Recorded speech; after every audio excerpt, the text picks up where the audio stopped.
Hello, this is Arthur Kwasnikoff again, and this is part 25 of Delzhi in 44 letters. We are now continuing on with the second half, and this next letter is pretty easy, and in fact, this video may end up being a little bit shorter than the rest, because it's fairly straightforward, and it doesn't have a lot of really specific linguistic content to go over. So let's go ahead and look at it. As you can tell by the title, the name of this letter is called Pa. And Pa is interesting because it is yet another letter that represents a sound that is more or less completely foreign to every dialect of the Dena'ina language and really has only been used in introduced terms via European languages. So even though it's something that's not necessarily connected to any kind of linguistic information that's too interesting or fascinating to go over, it does have a use, and it does appear a lot in the English that we speak now, and it's still relevant. And for that reason, the name actually derives from how you would pronounce the name of the ocean here, the Pacific Ocean. And if you were to use the local way that the phonetic vocabulary and phonology was said, it would start with that Pa sound. And so that's why I've chosen to name this letter Pa. And it represents the ocean and our nation's culture specifically, which is very historically tied to oceanic movements and trade, and also part of this broader contemporary relationship that we have indigenously with other locations and nations across the entire Pacific Ocean, which, if you were to look at on a globe, actually appears to take up half of the globe. That's how big the Pacific is. It's pretty massive that I don't think people often understand the scope of. But before I go a lot into the cultural aspects, let's just quickly look at the design. And the design is one of those very simple shapes that you would think maybe even a kid had come up with it. It is this two waves. Well, it's one wave, but made from 2 points, kind of like this forward and backward cross tidal thing happening. And I've designed it that way just to give it a little bit more interest so it's not so flat. So let's do the capital letter Pa. And it starts in the top left. I'll use my dot marker here. And it curls down and around a bit like that, almost like stopping at 3 o'clock, if you can imagine that. And then making a sharp little point out and around back the way it came. That's the capital letter Pa. And for easiness sake, the lowercase version is exactly the same, just smaller. And that is Pa. It's a nice wave shape. And I'll do it again in my pen just to show kind of the difference in widths. The design of this actually changed a few times over the years. When I was first doing it, it was this very flat looking thing, a bit like that, which I thought looked a bit too simple, and sometimes I kept drawing it and it looked like a bird's head, and that was a little bit confusing because, spoiler alert, one of the letters that we will look at very soon, in fact it is one of the next few letters, is inspired by a bird silhouette. So I decided to change that direction, give it two curves that kind of mate in this interesting point, to give it some dynamic fluidity. And yeah, and I'm happy with it and happy with what it stands for. To quickly discuss the phonology, like I said, it represents what we call the letter P, and that is a bilabial plosive, which means we use both our lips to make a burst of air. Pa, pa, pa. And there's not much more I can say about that. It's very straightforward. But even though it is a borrowed sound and not native to this area, it stands to reason that it wouldn't be hard for people who were only speaking Dena'ina back in the day to hear it and to emulate it, because they did have things like the letter B, which was that other bilabial sound, that voiced one, buh, buh, buh. So it only stands to reason that that would be a somewhat easy transition for people to learn. And to readdress what I said in many videos previously, learning new sounds and letters is probably the most difficult part of a language. The hearing them and learning how to make them, especially if it's a letter or a sound you've never made before. It sounds like you are... It feels kind of like you're making a face to be funny, and it feels very unnatural, like you wouldn't want to keep your face in that position. And that's what learning new sounds is like, is learning to make those sounds that are unfamiliar and doing it enough that your whole body, not just your mind, commits that to some kind of muscle memory. And that's why it is very similar to physical exercise in a way, because it is having to practice and having to build that strength and that muscle memory. But I could go on and on about the physical aspects of learning language. Well, the symbolism of Pa is very easy to describe. It is based on the pronunciation of the English word of the Pacific Ocean. And in Dena'ina, the ocean, because, our nation's only on one, the Ninilchik shores are only touching the Pacific.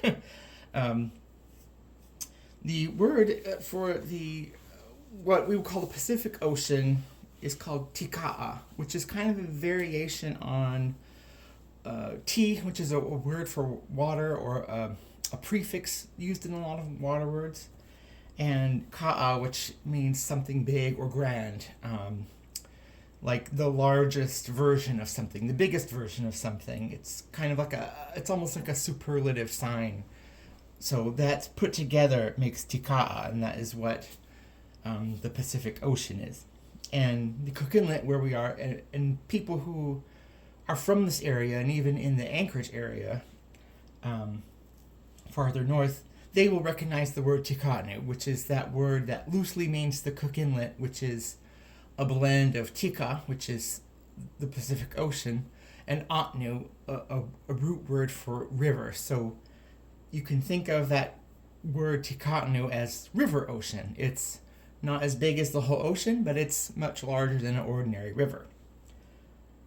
And another word that is really useful to know in the Dena'ina dialects is nuti. And nuti sounds similar, and in some sources it is called the Dena'ina word for ocean, but it's a much more broad word. It can actually mean oceans in general. It can mean any ocean in the world. It can mean just ocean water, like, I left this thing on the beach and it was damaged by the nuti. It was damaged by the ocean water. And actually, it can also mean salt water and even salt itself. And even though there's a couple borrowed terms from other languages for things like salt and spices, you can use nuti on its own to just mean general table salt. And I wrote a little tiny salt shaker here. And the word nuti comes up in a couple of other phrases and expressions that really emphasize how it is really, it doesn't mean Pacific Ocean, it means ocean or oceanic or sea. And one of these is nutivuch, and that just means the coast, a beach, by the sea, the seaside, the nutivuch. There's also words for beaches, tuvuch, but those are separate from nutivuch. Nutivuch is very more, you're speaking in general about things by the sea, nutivuch. And another interesting way that nuti comes into the language is with describing different people and where they live. And one of the ways you can separate people from the Dena'ina speaking world geographically is whether or not their nation is by the sea or not. And here I am in the Nichił Nation and the Ninilchik tribe, and I believe we have the most oceanic coast of any of the original Dena'ina speaking nations. And a few of our neighbors up north and across the inlet have quite a bit of that as well. But one of the ways you can separate us is with a Hatana term. And when I talk about social systems and things like ethnonyms, I talk about Hatana terms a lot. It basically just means place, and they're a way to designate either people ethnically or where they live geographically. And one of the geographic Hatana terms is Nuti Hatana, which means any of the people in the nations or tribes that are from an area with an ocean coast, like we are. So we would be in the group of original Dena'ina speaking people who are part of this group called the Nuti Hatana. And it's just this general word that means, oh, they're ocean people. They live near the ocean. They do ocean things. They probably do some open ocean fishing to some degree, and travel and commerce. And that's something that historically was very important here, was sea-based commerce for a long time.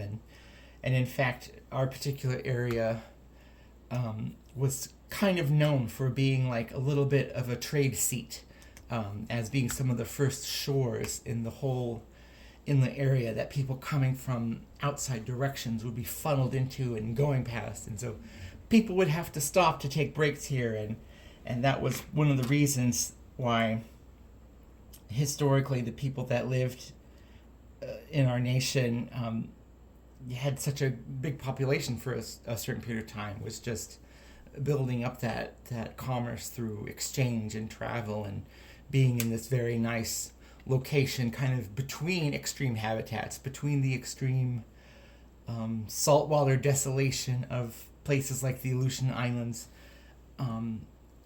but still with a nice coast and minimal agricultural activity at a very small scale.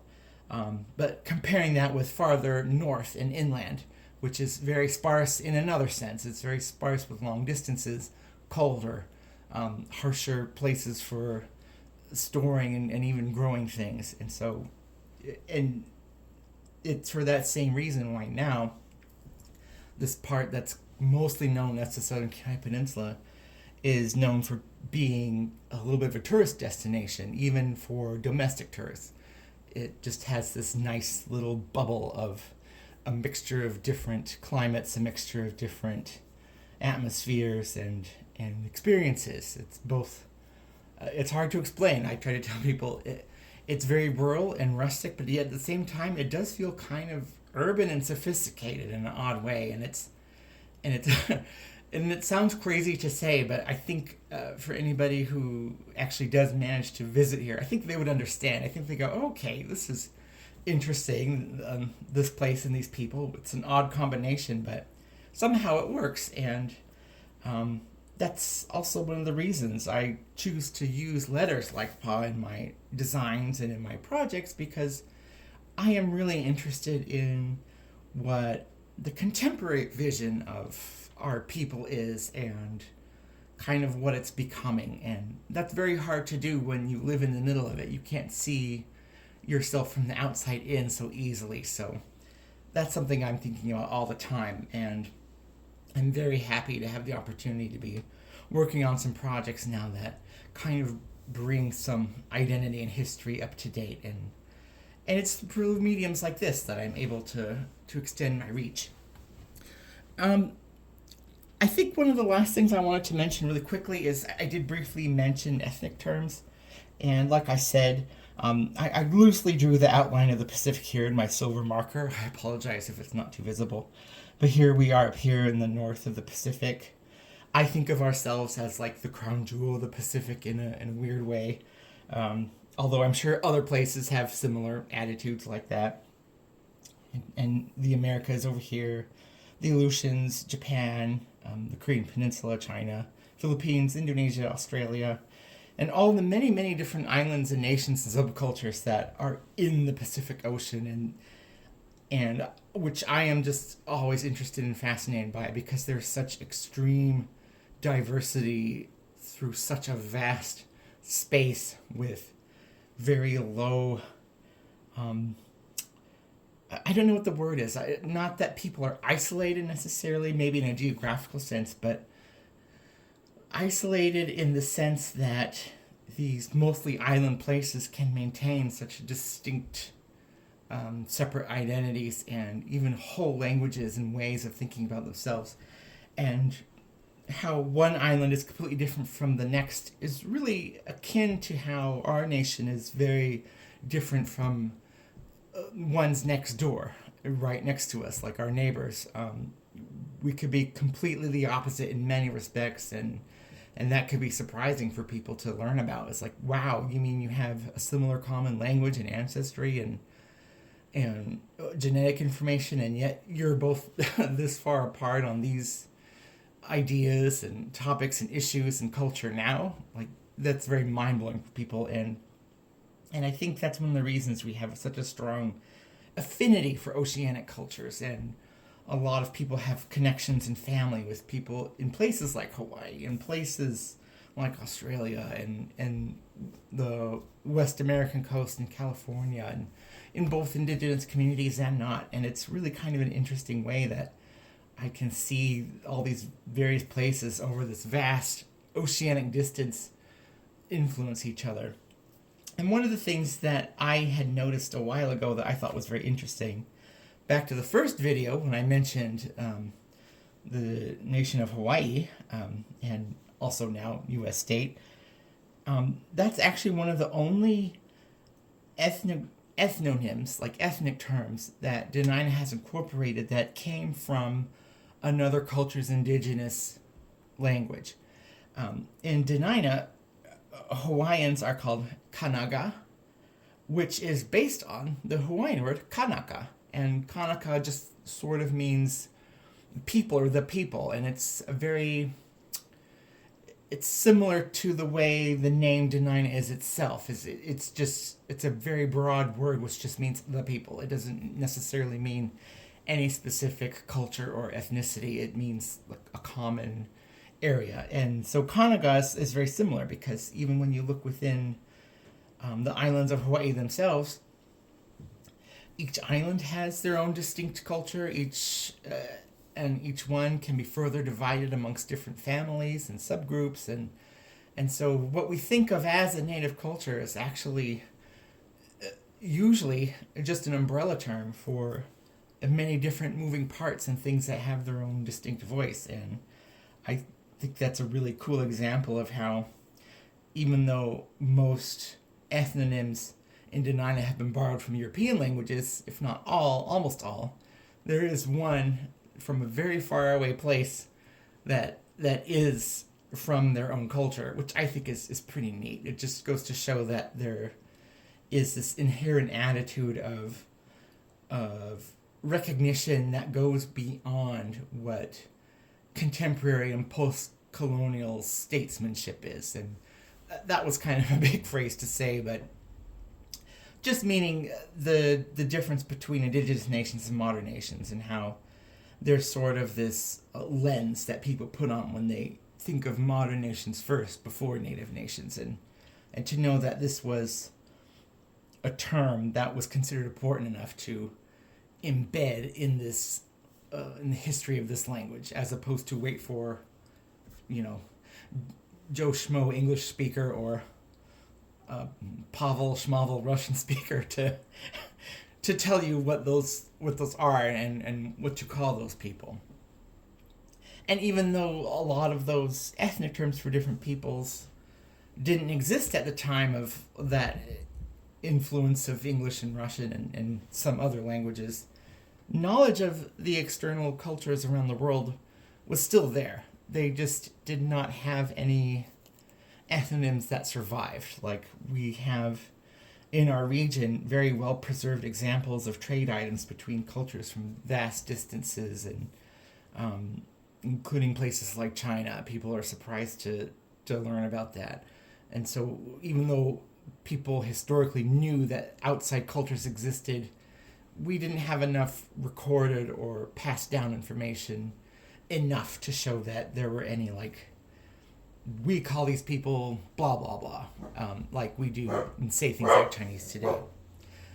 Well, that's all I wanted to share for now. I can hear my dog Truffle barking, so this is a good time to wrap it up. And I will hope to see you in part 26. Thank you very much.